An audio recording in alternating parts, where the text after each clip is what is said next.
Hello everyone, this is Father Richard again speaking to you from the Grotto, the National Sanctuary of Our Sorrowful Mother.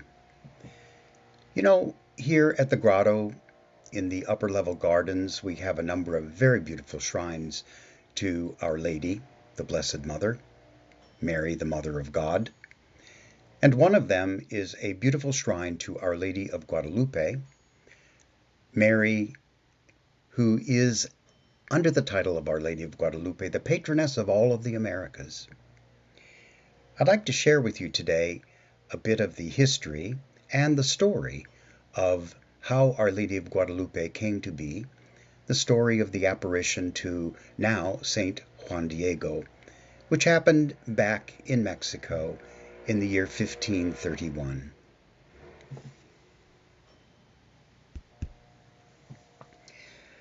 The opening of the New World brought with it both fortune seekers and religious preachers desiring to convert the indigenous native populations to the Christian faith. One of the converts was a poor man, an Aztec Indian and recently baptized Catholic, whose Christian name was Juan Diego. The year, as I mentioned before, was 1531, just 39 years after Christopher Columbus had opened the so-called New World to Europe in the year 1492. On one of his regular trips now to pray at a local chapel, Juan Diego was walking through the Tepeyac Hill country in central Mexico, where Mexico City is now located. And near Tepeyac Hill, he encountered a beautiful woman surrounded by a ball of light as bright as the sun. Speaking in his native tongue, the beautiful lady identified herself. She said, "My dear little son, I love you. I desire you to know who I am. I am the ever-Virgin Mary, Mother of the true God who gives life and maintains its existence. He created all things. He is in all places. He is Lord of heaven and earth. I desire a church to be built in this place where your people may experience my compassion. All those who sincerely ask my help in their work and in their sorrows will know my mother's heart in this place. Here I will see their tears. I will console them, and they will be at peace. So run now to Tenochtitlan and tell the bishop all that you have seen and heard here." Juan Diego, who was 57 years of age at the time and who had never been to Tenochtitlan, which today is Mexico City, nonetheless immediately responded to Mary's request, and he went to the palace of the new bishop, Franciscan Friar Juan de Zumarraga, and requested to meet immediately with the bishop. The bishop's servants, who were suspicious of the rural peasant, kept him waiting for hours.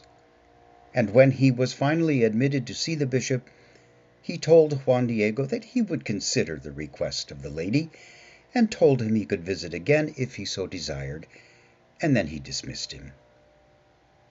Juan Diego was disappointed by the bishop's response, and felt himself unworthy to persuade someone as important as a bishop. And so he returned to the hill where he had first met Mary, and found her there waiting for him.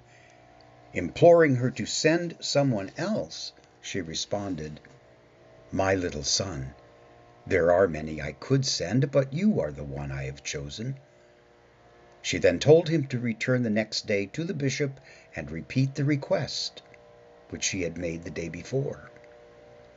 On Sunday, therefore, after again waiting for hours, Juan met with the bishop, who, on rehearing his story, asked him to ask the lady to provide a sign as proof of who she was. Juan dutifully returned to the hill and told Mary, who was again waiting for him there, of the bishop's request. Mary, with the sweetest patience and compassion, responded, "My little son, am I not your mother? Do not fear. The bishop shall have his sign. Come back to this place tomorrow. Only now have peace, my little son." Unfortunately, Juan was not able to return to the hill the next day. His uncle had become mortally ill, and Juan stayed with him to care for him. After 2 days with his uncle near death, Juan left his side to find a priest to bless him, but Juan had to pass Tepeyac Hill to get to the priest, and as he was passing, he again found Mary waiting for him, and she spoke. "My littlest son, do not be distressed. Am I not here with you, who am your mother? Are you not under my shadow and protection? Your uncle will not die at this time. There is no reason for you to engage a priest, for his health is restored at this moment. He is quite well. Now, go to the top of the hill and cut the flowers that are growing there, then bring them here to me."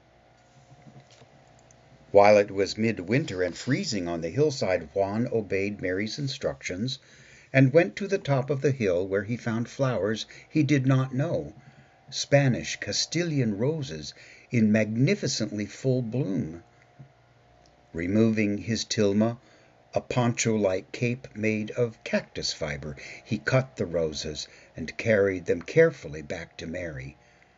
She gently rearranged the roses in Juan Diego's tilma and told him, "My little son, this is the sign I am sending to the bishop. Tell him that with this sign I request his greatest efforts to complete the church I desire in this place.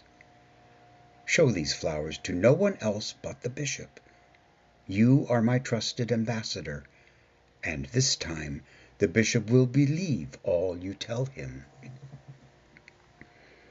At the palace, Juan once again came before the bishop and several of his advisers. He told the bishop his story and opened the tilma, letting the flowers fall out onto the floor. But it wasn't the beautiful roses that caused the bishop and all his advisers to immediately fall to their knees, for there, impressed upon Juan Diego's humble tilma, was an exquisite image of the Blessed Virgin Mary, precisely as Juan Diego had described her. The next day, after showing the tilma at the cathedral, Juan Diego took the bishop to the exact spot where he first met Mary, and then he returned to his village, where he met his uncle, who was completely cured. His uncle told him that he had met a young woman, surrounded by a soft light, who had told him that she had just sent his nephew to Tenochtitlan with a picture of herself. And she told his uncle, "Call me and call my image, Santa Maria de Guadalupe."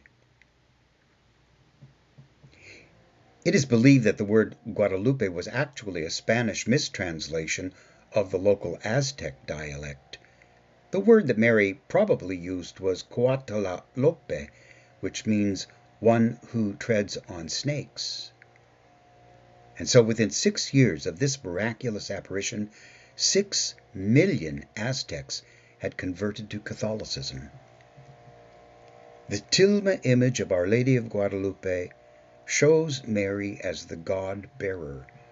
She is pregnant with her divine Son. Since the time the tilma was first impressed with a picture of the Mother of God in 1531, it has been subject to a variety of environmental hazards, including smoke from fires and candles, water from floods, and torrential downpours. Back in 1921, a bomb was planted by an anti-Catholic fanatic on an altar under the image in the basilica, and it exploded violently. There happened to have been a cast iron cross next to the tilma image, and when that bomb exploded, the cross was twisted out of shape. The marble altar rail at the shrine was heavily damaged, but the image of Our Lady on the tilma was completely untouched, perfectly preserved. Indeed, not even a single person was injured in the church, despite the damage that had occurred to a large part of the entire altar structure. Some years back, in 1977, the image of the Blessed Mother was examined by scientists using infrared photography and digital enhancement techniques. And unlike any painting, the tilma showed no sketching or any sign of an outline normally drawn to permit an artist to produce a painting. Further, the very method used to create the image is to this very day completely unknown and not understood. The miraculous image of our Blessed Mother is inexplicable in its longevity and method of production. It is as beautiful and bright and perfect today as it was when it first appeared on the tilma in 1531.